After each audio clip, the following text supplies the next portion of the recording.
Salut tout le monde, c'est WZK, j'espère que vous allez bien, moi ça va super. Aujourd'hui, nouvelle vidéo, je vais te montrer comment bien remplacer tes plaquettes de frein sur ta MX5 et précisément sur une MX5 NBFL de 2003.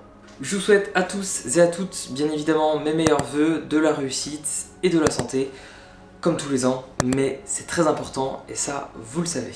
Je remercie notre partenaire du jour qui est tout simplement Drift Shop de sponsoriser cette vidéo. Vous retrouverez tous les liens de tout ce que j'ai acheté chez eux et que j'ai monté sur la MX5. Merci à vous de me faire confiance. On va passer au sujet important. Je vais vous montrer comment bien monter étape par étape ces nouvelles plaquettes de frein arrière. Pour les plaquettes de frein, je suis parti sur quelque chose de assez simple. Ce sont des EBC, enfin des plaquettes de la marque EBC. Elles sont bien réputées, elles sont pas trop chères et elles sont vendues par lot de 2. Donc bah, du coup j'en ai 4. Hein. Voilà les plaquettes. Écoutez, ma foi, elles ont l'air de plutôt bonne qualité. C'est des plaquettes sportives, mais c'est surtout pour faire de la route. Donc de toute façon, je ne vais pas m'amuser à aller sur circuit avec la MX5. De 1, parce que j'ai pas l'argent, et de 2, parce que bah, elle n'est pas équipée pour, tout simplement. Donc les plaquettes, c'est ok. On passe à la première étape. Donc la première étape consiste à dévisser vos 4 écrous et la roue doit être bien évidemment au sol, ça facilite grandement le desserrage.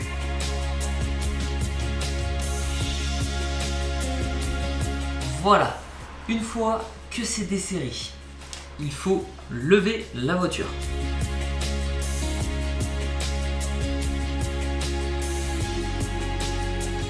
Je vais vous montrer. Donc voilà à quoi ça ressemble par ici. Comme ça je vais pouvoir faire un petit check-up de tout aussi. Comme on pouvait le voir, mes plaquettes, il n'y en avait plus beaucoup de la garniture. Il en restait encore un peu, mais par sécurité, c'est toujours mieux de les changer. Il faut retirer le petit boulon qui se situe ici, enfin c'est une petite vis. Donc on va la desserrer.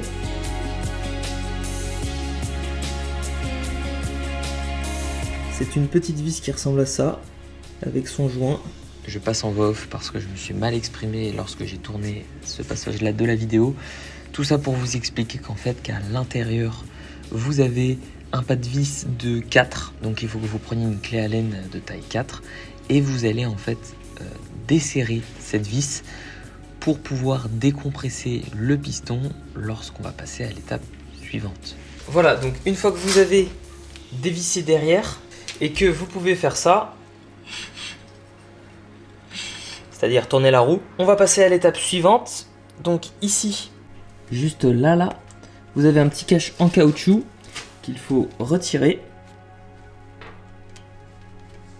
Hop. Voilà. Tac. Le voilà. Et là, vous avez un embout de 10 qu'il faut desserrer.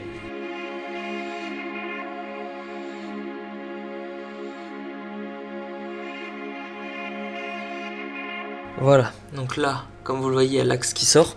D'ailleurs, je vois qu'il n'est pas graissé. Il faut le graisser, donc on le graissera au montage. Et ensuite, vous soulevez.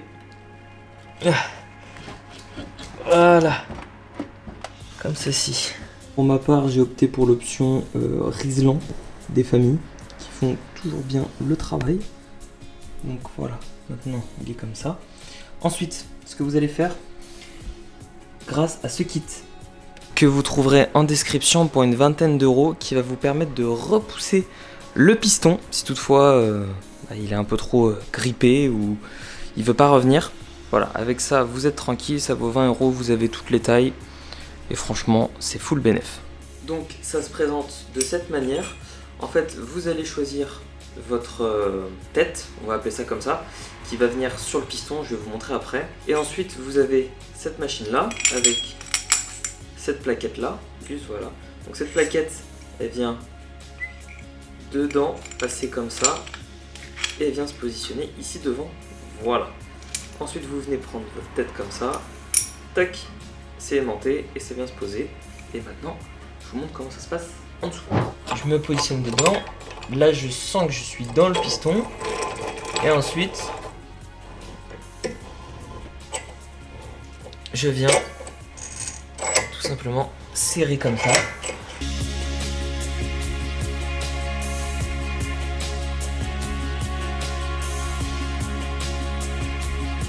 Donc ensuite, ce que vous allez pouvoir faire, c'est que vous allez pouvoir retirer vos 2 plaquettes de frein.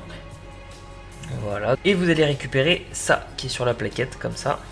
Que vous allez pouvoir remettre hop, sur vos nouvelles plaquettes de frein. Si ça passe, oui, ça passe. Voilà, comme ceci. Et vous allez les remettre en lieu et place. Voilà, une plaquette de mise et la deuxième. Alors, est-ce qu'il est le truc? Il est là. Hop, voilà. Donc là, les 2 plaquettes sont mises. Voilà. Là, on voit bien. Vous pouvez l'enlever et vous pouvez remettre.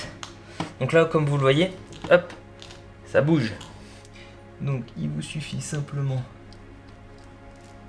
de bien positionner votre truc. Ah, ça se joue à un demi-millimètre près. Et vous voyez, je ne l'ai pas assez rentré.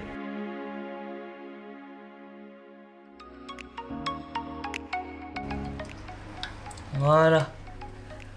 Tac. Donc là, comme vous pouvez le constater, c'est bien enfoncé. Et en plus de ça, hop, voilà. La protection de la plaquette a été bien mise.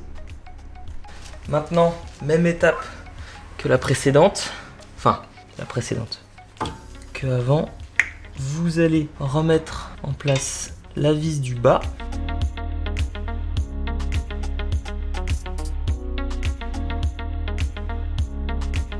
Hop, voilà, là ça bougera pas.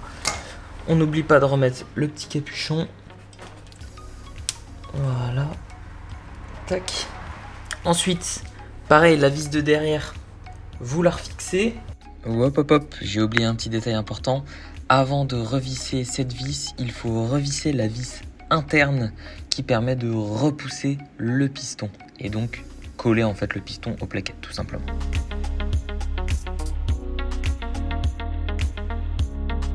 N'hésitez pas, alors moi je sais que j'ai pas touché au disque, mais si vous changez les disques, à dégraisser tout ça, histoire qu'il n'y ait pas de gras, c'est important.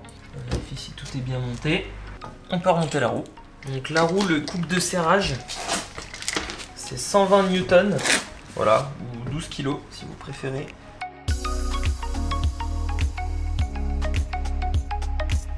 N'oubliez pas, hein, sur certaines jantes, vous avez des bagues de centrage. Et toujours le montage des écrous de jantes dans un premier temps à la main et en étoile. Donc tac, tac, tac, tac.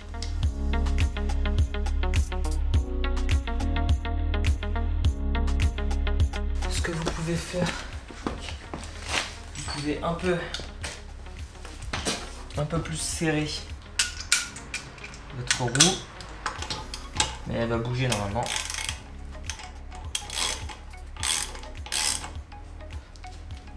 Voilà. Vous voyez, je serre pas trop fort, j'approche juste bien.